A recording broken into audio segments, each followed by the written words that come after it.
Good evening. Here's another GB News exclusive for you. A terrorist convicted of planning to bomb the London Stock Exchange could soon be out on the streets.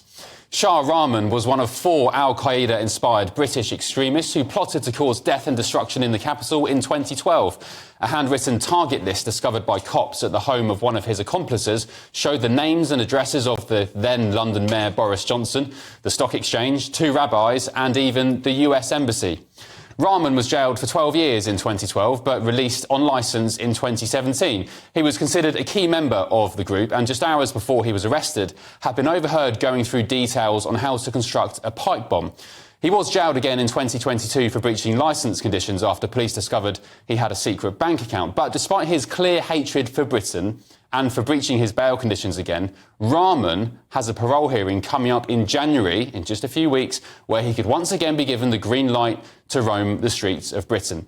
And it's looking fairly likely that will be the case too. His behaviour in prison has been described as, quote-unquote, positive. Colonel Richard Kemp, a terrorism expert and the British Army's former commander in Afghanistan, said, "This is shocking. He is clearly a very dangerous individual. The potential harm to the country this person has is enormous." Meanwhile, while this is all going on, we're packing our prisons with people like Jonathan Edge, a man who got sentenced to 3 years in prison last week for, get this, flogging illegal streams to Premier League football games. So let's get the thoughts of my panel tonight. Political consultant Suzanne Evans, Conservative peer Lord Bailey and the former Labour advisor Matthew Larzer. Welcome back, panel. Suzanne Evans, are we a soft touch in Britain when it comes to justice? And do, for example, terrorists, should they be just given life without parole? Yeah, I think so. I really do. I mean, this is a very dangerous man. He was originally jailed for 12 years, which seems to me not long enough when you're plotting to blow up a city, its mayor, rabbis, the US Embassy, so on and so forth. 12 years for that? Seriously? I'd have thought that should be worth a life sentence. Then, of course, he was let out, as was, let's not forget, his partner in crime, a man called Osman Khan, who was also freed on licence for the same offence, and then a year later killed 2 people in the London Bridge attack before he was shot dead by police. Was that the 2017 London Bridge? That was 2018 one. 2018, December 2018. Now, I don't think either of those men, frankly, should have been let out of prison. But arguably, he's now served his time. And I also feel strongly we can't keep people locked up for longer than their sentence. If that's their sentence, they have a right to be freed. So I'm really torn on this one. I think the law is an ass for not putting him away forever, frankly. And I also think it's a bit of an ass for letting him out. Yeah, Sean, I think he even wanted to blow up my favourite nightclub at the time, Ministry of Sound, which would have been an absolute travesty. That would have been a... But at a time when we are releasing paedophiles because the prisons are full and we're releasing very serious criminals, I just think anybody who is convicted of wanting to blow up British people on the streets of this country should be banged away for life. I don't know why they have parole hearings. But let's look at this properly. They're 2 separate issues. That's about the bulk of people in prison. This is a particularly bad individual. So let's be different. And let's be clear, they haven't released him yet. Now, when we have this conversation in February, if they've released him, it's a whole different thing. Running the parole board is very difficult because they have to weigh up what we would all call natural justice. Innocent and proven guilty. Once you've done your tariff, you've answered your crime. But they've also got to look at the level of danger he presents to the public. Because last time, they didn't release him because of his secret bank account. That was enough, and they were worried about him. So let's see what they do now. But the overarching piece is we must not become them. If we start banging up people with no recourse to justice, we become them. That's what they want. They would win. But I would argue that they have had justice. They went to trial in court. They were given a sentence. They were proven to have done the crimes that they were accused of. That is justice, isn't it? Yeah, and then you could then argue, well, they've served that term. So therefore, the completion of that justice would be to release them. Would I release them? No, because I think they're dangerous. But should we put them through the system? Yes, we should. And you've got to give the parole board the room to make the proper decision. What we often do with parole, we pile on so much heat, it becomes a political environment, not a legal environment, not a professional environment.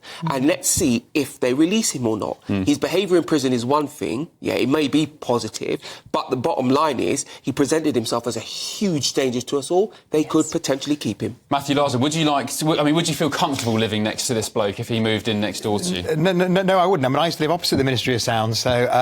Are you a regular? I'm not as cool as you. I think the issue here is there may well be a question about the original sentence.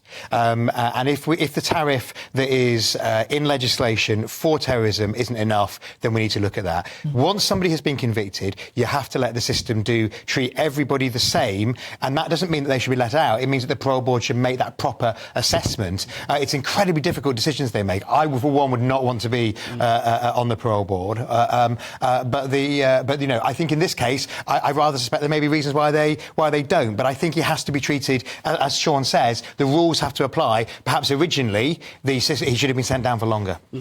The other point I'd make, they're not just going to release him and say, away you go, chum. They're going to watch him. If you saw what happened last time, he was released and they found out about his secret bank account. That's because they were observing him, they were watching him. And we do have to look at some of the things here that have worked. The police caught them in the first place. They went to court, they were given a sentence, and then when they're released, they were watched. But we often focus on what's gone wrong, which hasn't happened yet, but they also is a system that it does work. The difference, Sean, is that this time he won't be released on licence, he'll be released full stop. The reason they were watching him last time was because he was still on licence, so he was still having to report to his parole officer and all the rest of it. That's not going to be happening this time, my understanding is for an offence of this nature, he will still be watched. Well, I hope so. Because of terrorism, not under the licence conditions, but as a terrorism exactly, suspect. As Matthew says, under the terrorism situation, not the licence system, they will not just set him free. So MI5 would keep tabs on him. But Absolutely. I argue, why do we need to waste money? Security services, they're strapped anyway. I think I saw some stats the other year or the other month about how there's only one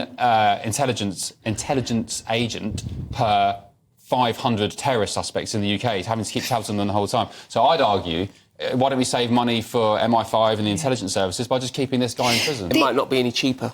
The other thing that worries me, of course, is we live in this climate now where our prisons are at capacity and they're full, and we know that the government has been letting out some of the most heinous criminals, and I think parole boards are going to be under pressure to create and free up more prison spaces, and that worries me, that parole boards will be making decisions based on political edicts as opposed to actually whether or not someone is a danger to society. Although I think that's a possibility, not in this case. You've got to remember the risk for the parole board of this going sideways is enormous. Is it? What? I mean, that's an interesting question. If a parole board gets it wrong, I don't think there's any comeback on that. Well, they get a very heavy criticism and sometimes calls for resignation. But that's all. There's no responsibility. But for the parole board, that's important. Their legitimacy comes from the fact that we support them. Yeah. They do not want to get that wrong. But does it ever go wrong? Can you think? I can't think of any examples. There have been some examples. I mean, there have been. Have you got examples, Matthew? I can't remember what's up, but I did remember. I heard a really fascinating interview with somebody who was who was chaired some of these parole boards, and so, the thinking that goes into it. The decisions aren't taken lightly. I think you're absolutely right, Sean. We have to defend the independence of the parole board, and I hope that there, not just in this case, but generally, there isn't political pressure. Hopefully, we get sentencing sorted out. We send in the right people to prison for sentences that work, and then the parole board is independent. But you know that there are absolutely dozens. This is just an isolated case. There are dozens of these types of people, terrorists, people who are plotting to blow up this, that, and the other. Suzanne, can these types of people be rehabilitated? No, you can't really. Can you rid them of that ideology? If you're talking about somebody who is, for this example, rooted in a hardline Islamist terrorist ideology, and they're British as well, by the way, and they're British, so you can't deport them either. Then you can't really argue with that. They've effectively been, I don't like the term brainwashed, but that's the closest term I can think of. You can't talk somebody out of that. It's very, very difficult. So I think they're always going to be a danger. Sean, can you rehabilitate terrorists? If I had to say yes or no, I'd probably say no. A few weeks hanging around with some right-on people who believe, a little cognitive behaviour therapy, and you'll drop your whole life's beliefs, I think is nonsense. I think the London Bridge attacks illustrated that quite aptly. So. But the bottom line is we have a legal system that we all believe in. Now, I go back to Matthew's point, which I think is correct. Was 12 years enough? But do we want to get to the point where we have a Guantanamo Bay, where we're locking up people because we think they might do something? That, to me, sounds like tyranny. Absolutely, that is tyranny. Maybe not just for suspicion, but I think certainly in cases where it's nailed on and they've been convicted. Well, right just now, that's suspicion. In this particular case, it's a feeling that he'll do something. I think you can rehabilitate anybody, potentially, but obviously, if it depends what base you're starting from. If you're starting a base of somebody steeped in an ideology which has caused them to plot terrorism, then that's a flipping hard job to rehabilitate. We do know there are Islamists who have repented and they've gone on to be very anti it and to work with young Muslims to try and prevent them getting into this kind of thing in the first place. But that's something that comes from within. It's not something you can force on somebody else. It's not something you can as well. teach people. Let's be clear. This individual was prepared to kill people. Yeah. You know, it's not someone who's a bit annoyed because they think British. It's not somebody sent a tweet. Yeah. This is a guy who was going to murder. Yeah. I think he's got a long journey there. Yeah. All right, and his mate did. Yeah. Yeah, indeed. The parole board, said this in a statement. An all hearing has been listed for the parole review of Shah Rahman and is scheduled to take place in January 2025. Parole board decisions are solely focused on what risk a prisoner could represent to the public if released and whether that risk is manageable in the community. A panel will carefully examine a huge range of evidence, including details of the original crime and any evidence of behaviour change, as well as explore the harm done and impact the crime has had on the victims. Parole reviews are undertaken thoroughly and with extreme care. Protecting the public is our number one priority. I don't know if you guys have seen that. I'm not sure what channel it's on. I caught a glimpse of it. My wife was watching it. It's about the parole board and they show the interviews of prisoners who are hoping to get parole. Have you seen that? No, I haven't. It sounds interesting. It is really fascinating. There's a panel of 3 or 4 people and they go through the decision. It's an unenviable task. Oh, yeah, absolutely. I think it's fascinating. I'd love to do it. Yeah, as a parole board member. Absolutely. That have you? Yeah, me too. I did youth work for years and I've met so many different people, so many different backgrounds and watched them develop and move one way or the other. I find it fascinating. I think you'd be brilliant. Yeah, you'd have a good intuition for it, I think. OK, great discussion. Fascinating. Let us know what you think. GBNews.com/your